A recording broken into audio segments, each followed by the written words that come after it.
Hey, this is the FitMess Podcast. My name is Jeremy. Thanks so much for listening. Here on the show, we talk about all kinds of things regarding your mental health, anxiety, depression, ways to live with them, ways to try to live with them a little bit less. Today, we're going to venture out to something a little bit different. You know, I consider myself something of a geek when it comes to the various technological ways to track the things we're doing so that we can try to, make that little 1% improvement we're all trying to make every day. So at any given time, I've got a number of different devices strapped to different parts of my body to keep track of those things. So, your smartwatch tracks your steps, your ring tracks your sleep, your apps all analyze your diet, but who has access to all of that personal health data? This is going to be fun today because we're going to talk with not only one of my oldest friends, but an incredibly smart cybersecurity expert. His name is Jason Haworth, and we're going to uncover some of those hidden risks of your favorite health tracking devices. Anything that's free or low cost is because you're part of the product offering. My hope is that you'll learn how insurance companies might use your fitness data against you, why tech companies are cozying up to politicians, and most importantly, how to protect yourself without giving up the convenience of modern technology. So we'll take a closer look at the truth about data collection and health apps, essential steps to protect your privacy, why your fitness tracker might be sharing more than you think, and how to help keep your health data secure. So stick around. You're not going to want to miss this crucial conversation about protecting your privacy in an increasingly connected world. My conversation with Jason Haworth is coming right up. What if your mornings didn't start with an annoying jolt, but with a calm focus and energy? If improving your sleep routine is a top priority for 2025, meet the Lofty Clock, a bedside essential engineered by sleep experts to transform both your bedtime and your mornings. Here's why I find the Lofty Clock to be a game changer. It mimics your body's natural rhythm. It helps you wind down at night and wakes you up gently with a 2-phase alarm. First, a soft wake-up sound to ease you into consciousness, followed by a more energizing get-up sound to help you start the day. Lofty's not just an alarm clock. It's your all-in-one bedside sound machine. It offers over 100 options, including white noise, nature sounds, meditations, and even bedtime stories to help you relax and unwind. So get that phone out of your bedroom. Let's face it, grabbing your phone to set an alarm or listen to an audiobook often leads to an hour or more of mindless scrolling. Join over 100,000 blissful sleepers who have upgraded their rest and mornings with Lofty. Go to buylofty.com and use the code FITMESS20 for 20% off orders over $100. That's BYLOFTIE.com with the promo code FITMESS20. All right, so Jason, you and I have known each other for a long time. You're one of the smartest people I know, so I'm going to do my best to keep up in this conversation. But I am currently wearing an Oura Ring, an Apple Watch. I've got my Apollo band. I use AI all day long for my work. I love it. I live by it. It makes a lot of my decisions for me. It does a lot of my work for me. But this may not be the smartest, safest path to be going down. Is that a fair assumption? Well, I don't know about that. It's balancing, right? So, yeah. I mean, let me just back up a little bit and say, first of all, if I'm one of the smartest people you need to expand your sphere a little bit. I'm just old and I've been doing this stuff for a long time. So we'll add up how many times I say I don't get it at the end of this conversation, and then we'll decide. I'm glad we're recording it. Yeah, so all the devices that you're wearing. So, I mean, I think you mentioned 4 of them, but there's probably more of them that are around in your environment and your home and everything else that you're not even aware of. Sure. So, I mean, you're really talking about biometric trackers. So things that are looking at signals that your body's giving off and taking those and sending them off to some ephemeral database out in the internet. And whether that ephemeral database actually is secure, is not sharing your data, who they're sharing your data with, what the capacity for it is, how they're enriching that with other information, can potentially be used as a way to target you sometime in the future. We give up information all the time, right? So, I mean, we use social media networks. We use streaming media. I mean, all these things require you to sign an end user license. Your email, something as simple as your email. You're exactly. giving up tons of information. Yeah. Right. I mean, anything that's free or low cost is because you're part of the product offering. Yeah. And they are taking that information and that data and reselling it or using it to re-advertise back to you. And based upon the information that's there, they're creating demographic profiles about you, finding information about you, and figuring out the things that you like to do. Like, for example, if you're wearing an Apple Watch or a Fitbit or a Garmin or a Polar or any of the 1,000 devices out there that can look at the number of steps that you take, what your exercise patterns are, do you actually go into your watch and click the little button that says, I want to walk right now? Like, that informs those people as to what your commitment is and what your repetitive cycles are and how you're going to move in those things. And right around January, all these devices get like spikes because everyone's going into the new year thinking they're going to create resolutions, right?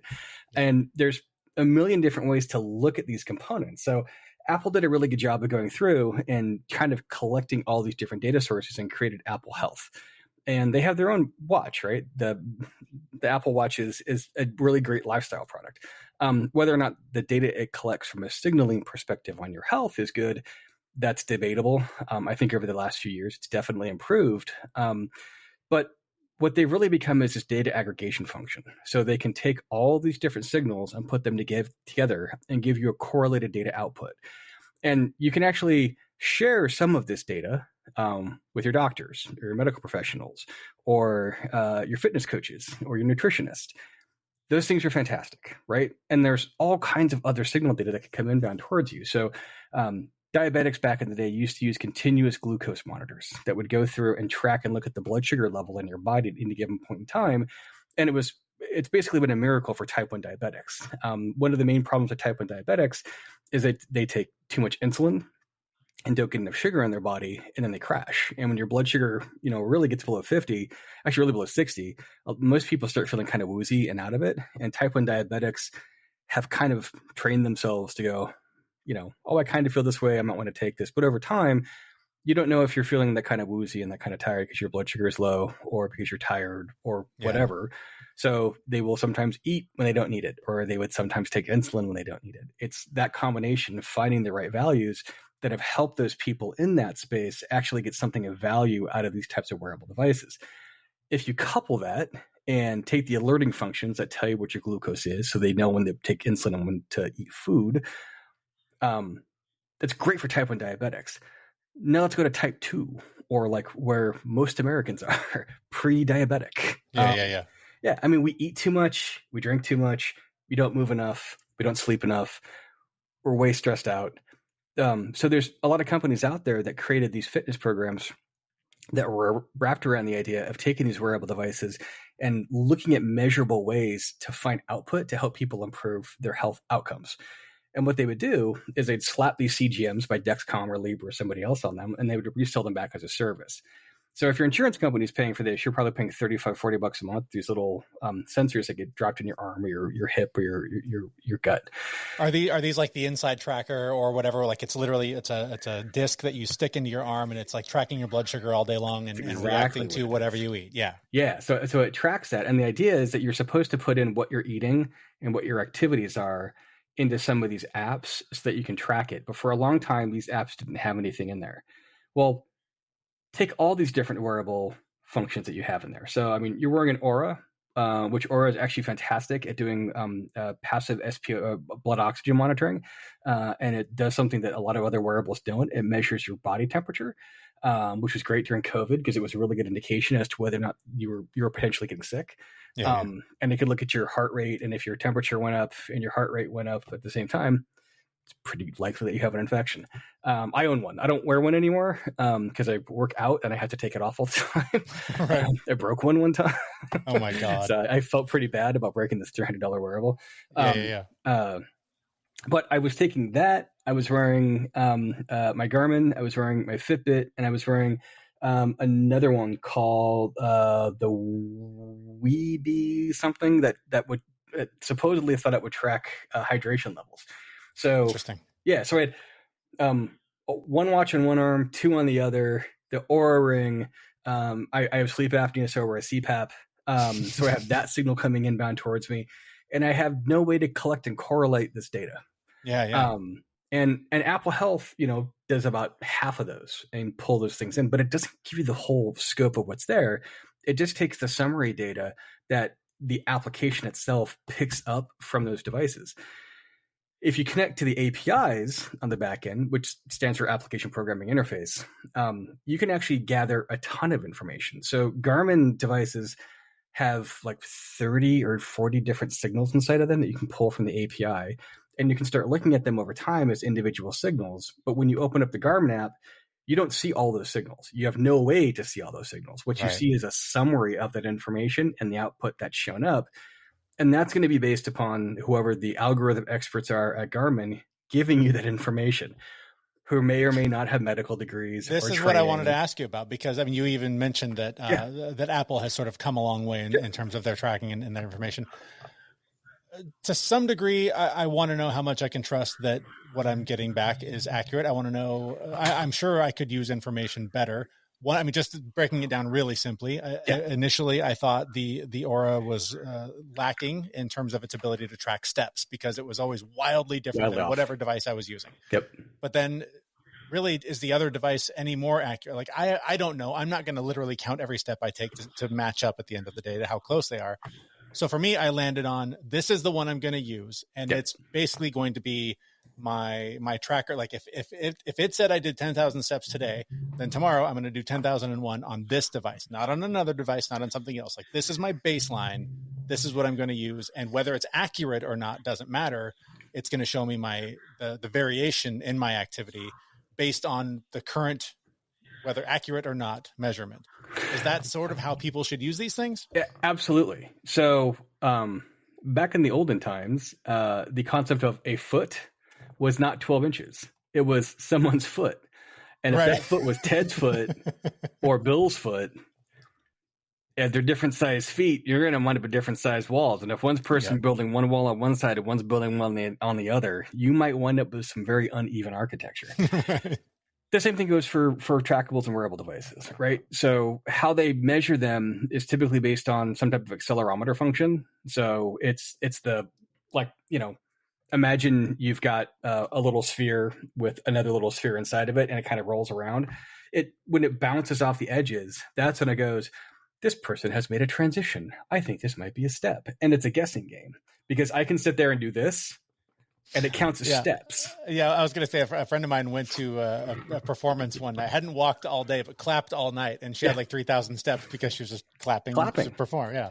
Right. I mean, so there are actual devices out there, the pedometers that you can put on your foot, you can wear on your ankle. So I've actually done this before, where I had to go out and I had to buy a bigger band. And I have ridiculously tiny ankles for a big man. So an extra large Garmin or Fitbit band fit just fine. Nice. And I could actually walk one path, check it, and I'd carry my iPhone with me, which also had a pedometer on it. And I would look at that as it goes across, and I could compare them side by side. And I could definitely see a difference when I would wear it on my ankle versus when I keep something in my pocket versus when I have something on my wrist. Yeah. And I mean, the difference, it wasn't massive. Like, it was within 5, 6, 7%. It wasn't huge, but that's, well worth looking at, because if you're looking at these things over time, 7% adds up. 7% body fat is much different than 12% body fat, or 15, or 25. Yeah. So these things are tracking all this data there. On paper, it's to help us improve, help me know how to be 1% better. What are the numbers of steps I need to take tomorrow to beat today? Yep. What do I need to eat tomorrow to beat today, et cetera, et cetera. Again, on paper, on the surface, this is great. It's helping me. It's either something I can afford because I bought it, or it fits my lifestyle. And if they are collecting data, I would hope that it's to give me a better product, right? They're gonna improve the thing. They're gonna add to it. But I imagine there's some nefarious things going on as well. So again, like we said, most of the time, if it's cheap or low cost, you're the product. And even with these devices, you're still part of the product. So they're going to use your data to make their product better and to figure out ways to create things that are better, to market materials to you in a better fashion, to try to extract more value out of you. If you can look at Fitbit and you can look at Garmin and Polar for examples. Like, if you want the good version of their app that actually gives you more information and gives you exercise programs and everything else, great. Pay $7 a month, and then you get access to all these other tiers. And they're going to go through and they're going to send you targeted messages to try to make you, to try to entice you to actually buy into these service layers. But there's another angle to this, and it's that your data might be being resold somewhere else, or it might be being scraped by somebody else. Some of these AI inference models, ChatGPT, Claude, DeepSeek, people out there going through and gathering this information from publicly available sources. And theoretically, your data should be locked in and secured in those sites. Most of them require multi-factor authentication, which is not easy to get past or break through. But part of those EULAs also say that your data sometimes gets anonymized, but that anonymization of data can change over time. And they're all based upon the idea that they're going to obscure what they call PII, which is your personally identifiable information. And typically speaking, that comes down to like a telephone number or an email address or a physical address. But even an IP address, like what the IP address is on your computer, that could be considered PII, depending on which, if you're looking at GDPR or California's version of it.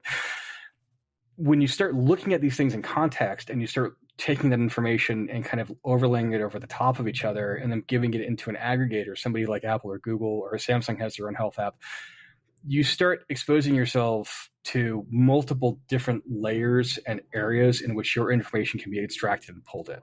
And if you look at things like the current administration, who seems to play a little loose with the rules when it comes to protecting people's information and really information sovereignty, you're going to see a lot more things tend to pop up and potentially be used against people. So I'm glad you went there, because this is something that I've heard a number of women talking about, particularly because a lot of these things will track their menstrual cycle. Correct. And they're like, fuck this Handmaid's Tale bullshit. Yeah. I'm not reporting a goddamn thing to a goddamn person, because it just takes the wrong person with the stroke of a pen deciding that is now the government's business and not mine.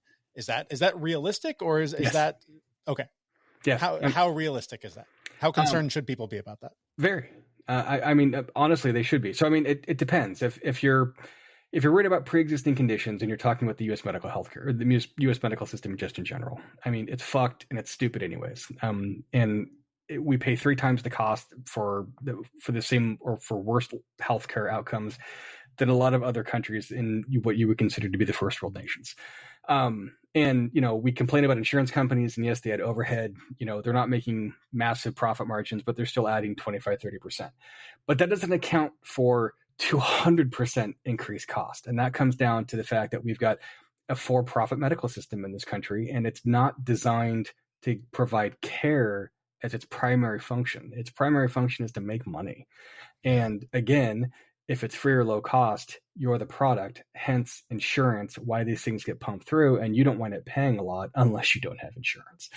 So there's a lot of pieces that go into this, and all these companies are going to try to use as much information as possible to deny having to pay your claim, whether you're a man or a woman or anything else. And we talk about women having their menstrual cycles tracked. Well, there's other ways to infer whether or not somebody is feeling sick or has other conditions or the things that they're doing based upon their movements. And if you look at things based upon movements, and you look at things based upon the stuff that they would normally do, and you can create tracks and trends, you can create an inference model that shows how these things actually work.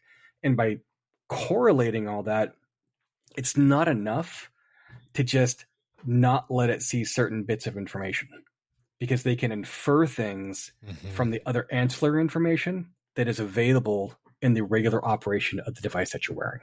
So these insurance companies could theoretically use a tool to gather information about how often you were sick last year, whether you went to a doctor and a card was swiped or not, but they can tell based on this biometric data that you got sick X amount of time. So you are a higher risk. So your premiums are now increased by 20% or whatever. Yes. And imagine that for things like life insurance and automobile insurance. I mean, everything that has a cost center basis where you may or may not be subject to interpretation of risk is going to be affected by all these elements. I mean, connected cars have the same aspects, right? Like you can, I think Allstate has a thing called DriveWise, where if you put it on your phone, it tracks how quick you drive in different conditions. Are you breaking the speed limit? Are you moving these things across?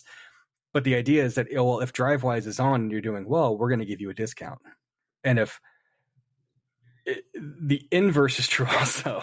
If you're a reckless driver, they're going to use that against you. And if you get in a car accident because you're driving recklessly and they see this thing go through, your insurance company might actually go, oh, well, you're responsible for this, so we're going to decide not to pay on these claims. Any bit of information that you hand over and give to folks in this fashion, it's going to be litigated in court, and how they pay things out is going to be used as evidence against you. And don't fool yourself to think companies aren't looking at ways to make this happen. There's just certain legal reasons today that they can't, but that will change. Yeah, so I think this shines a big bright light. Not to turn this into politics, because you Sure. can get this shit on CNN or whatever, but like when you look at the inauguration pictures and there's Jeff Bezos, Mark Yeah. Zuckerberg, Elon Musk, like these tech bros know that if they align themselves with those in power, it's going to grease the wheels heavily to give them more access to this information, to not only sell us more products, but to actually manipulate many aspects of our lives and the things we pay for and the amount we pay for them. Yeah. I mean, the thing that prevents people from running amok with your data is legislation. It's not legal to do it. Well, if that changes and it goes in their favor. I mean, you can look at the H-1B visa thing that, they're pushing for right now, and you've got Trump supporters getting riled up about this and being angry that H-1B visas are being approved by these tech bros, but these tech bros bought their way into the Trump administration, and they're going to stay there. Like they're not going to drop out. I mean, they've made an investment, and I'm not going to debate their politics because you don't have to. This is all business motivation and economically motivated, and you can call it greed, you can call it whatever you want, but they're not strictly doing it for the social good. Because if they were doing it for the social good, we'd probably have turned off social networks a long time ago. Yeah, absolutely. Okay, so what do we do to protect ourselves? Because I mean, even as I'm sitting here with all these devices, I know that when I set them up, I set up various privacies to do what I wanted them to do. But I also know that I have them talking to each other. My watch talks to my personal trainer app, which talks to Apple Health, which talks to whatever. So, I mean, while on each level, I might have some safeguard in place of what I don't want shared, I am sharing it with other things that are maybe working around some of those rules. How do I protect my information as much as possible? Yeah. So, it's the best way to do is to completely and totally disconnect and go live in a cabin in the woods. Right. Throw these things in the river and go live in the mountains. And give up the internet and stop driving cars and disconnect from society, stop using credit cards. So the practical reality is that some of this information is going to be collected. But what you should get in the habit of doing is sanitizing the information feeds and sanitizing the information that you have from a historical perspective. So pretty much every company out there has a privacy and security department that can go through and eliminate your data from their system. Now, it won't get rid of the anonymous data and how those things are put in, but the PII can be yanked out of the system and destroyed. So if you decide, I'm not going to use this device anymore, make sure that you follow the instructions to ensure that all of your data is destroyed, and email their support team and saying, I would like to make sure that all of my data is taken out. Many states have legislation around this, and they have to kind of push in that direction. But most of these companies kind of, don't want to get into a fight that's going to be related to something like GDPR or California's Data Protection and Privacy Act. Those are things that you definitely want to do from a day-to-day basis. However, make sure you have multi-factor authentication set up on every single one of your accounts. So if you don't know what that is, just type in MFA anywhere and you'll see it pop up. But basically what it does is you log in with your username and password, and then they send you a second authentication method. So that could be an app on your phone. They could send you a text message. They could send you an email. It doesn't matter which one it is. Use it, and use it in everything. And if you can, rotate those things through. Next, set a strong password on everything. So, don't reuse the same password over and over and over again. You want to try to use different passwords for different accounts, because you are your persona. Your identity online is going to be based upon either handles that you have on different accounts or email addresses. That's typically how companies will track you, or telephone numbers. But the idea is that, these collections of things equal you. And I used to work in ad tech for a long time, and we would see anonymized folks, people that look like they were anonymized, coming through with no cookie data, anything like this. But because we had a record of their IP addresses and we had a record of things that they did before, we could actually build these anonymized profiles. And then if we get an email address, we'd start stuffing these email addresses in, possibly this, possibly this, possibly this. And this is before AI inference and neural networks existed. This is all, what you would call expert systems in the manual stitching together phase. They're a lot better now. You don't have to do all that. It just happens automatically. So, make sure that you are using good password protection or good password policies, and that you're enforcing yourself to use MFA, and make sure that you delete as much of your bad data as possible. So even if I do all that, I mean, I feel like those are the steps. Those are going to keep the bad guys out, right? Like the people that are out there looking for things that they shouldn't have their hands on. But how? I mean, I guess the answer is going to be very subjective. But how do you trust that the company? I mean, people on the other side of this, how do we know who to trust? Yeah, and maybe the answer is we don't. Yeah, you don't trust anybody, right?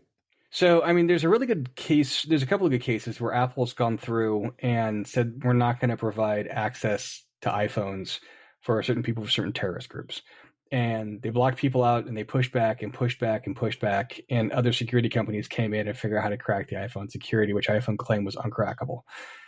So we know that security is an illusion and bullshit. So don't expect these companies to continue over a protracted period of time to protect your data and your interest. Just assume that these things are going to come out. And honestly, if you really want to do the best thing for you, stay in good shape, delete your data, do good password control history, make sure that you're not leaving things out there that are easy to find you, and use the privacy settings in your social media content. Right. I mean, that's a big thing. I mean, people don't realize that all of their posts go out there on the public internet and they're searchable via Google. And all these AI systems are supposed to respect this thing called robots.txt on every website out there that says you can and can't get this information, but nobody respects anything. Facebook's AI crawler flat out tells you it's not going to respect anything. Right. So if you have these bits of information, or if you have a website or a blog post or something else, use proper controls. Put a good web application firewall in front of it. Do something good as a small business to try to make sure that your users are as protected as possible. And I'm not saying that data breaches and data leaks aren't going to occur. They're definitely going to occur. But it's something that you're just going to have to be aware of.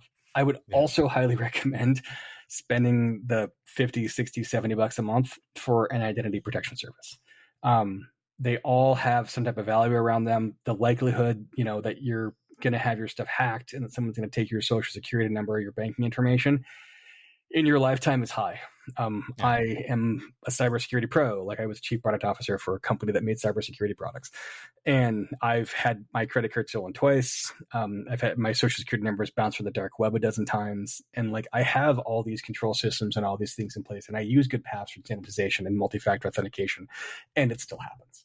So buy insurance and put effort forward to ensuring that when this thing does happen, you have recourse and a way to try to protect yourself. And is there anything we didn't talk about that you want to talk about? There's probably a whole lot. I'm sure we can deal with this in the future as well. But maybe the next topic, it'd be fun to go into and actually talk about how I was able to go through and take some of this wearable data, and I wasn't good at getting information from Garmin or Fitbit or anybody else. So a couple of friends of mine, we built an application called Uprove, and you can find it at he.uprove.me.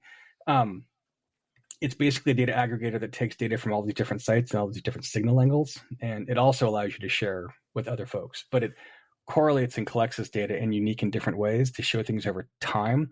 And I used it to, drop a third of my body weight in 4 months by going through and tracking and looking at how these things went through. And there's a long story around it, but maybe next time we jump into that.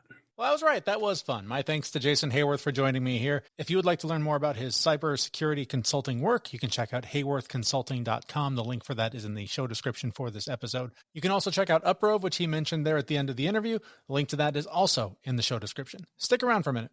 Ryan Reynolds here from Mint Mobile with a message for everyone paying big wireless way too much. Please, for the love of everything good in this world, stop. With Mint, you can get premium wireless for just $15 a month. Of course, if you enjoy overpaying, no judgments, but that's weird. Okay, one judgment. Anyway, give it a try at mintmobile.com/switch. Upfront payment of $45 for 3-month plan, equivalent to $15 per month required. Intro rate first 3 months only, then full price plan options available. Taxes and fees extra. See full terms at mintmobile.com. Ryan Reynolds here from Mint Mobile. I don't know if you knew this, but anyone can get the same premium wireless for $15 a month plan that I've been enjoying. It's not just for celebrities. So do like I did and have one of your assistants switch you to Mint Mobile today.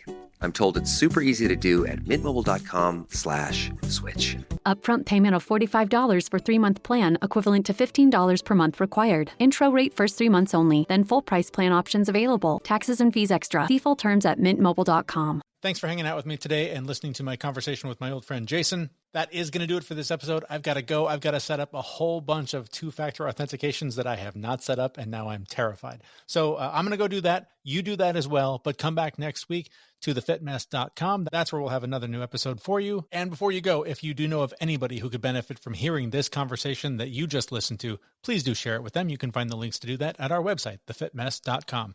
We will see you in about a week. Thanks so much for listening. We know this podcast is amazing and it doesn't seem to lack anything, but we need a legal disclaimer. Prior to implementing anything discussed in this podcast, it is your responsibility to conduct your own research and consult your physician. You should assume that Jeremy and Zach don't know what they're talking about, and they're not liable for any physical or emotional issues that occur directly or indirectly from listening to this podcast. Marketing is hard. But I'll tell you a little secret. It doesn't have to be. Let me point something out. You're listening to a podcast right now, and it's great. You love the host. You seek it out and download it. You listen to it while driving, working out, cooking, even going to the bathroom. Podcasts are a pretty close companion. And this is a podcast ad. Did I get your attention? You can reach great listeners like yourself with podcast advertising from Libsyn Ads. Choose from hundreds of top podcasts offering host endorsements, or run a pre-produced ad like this one across thousands of shows to reach your target audience in their favorite podcasts with Libsyn Ads. Go to libsynads.com, that's LIBSYN, ads.com today.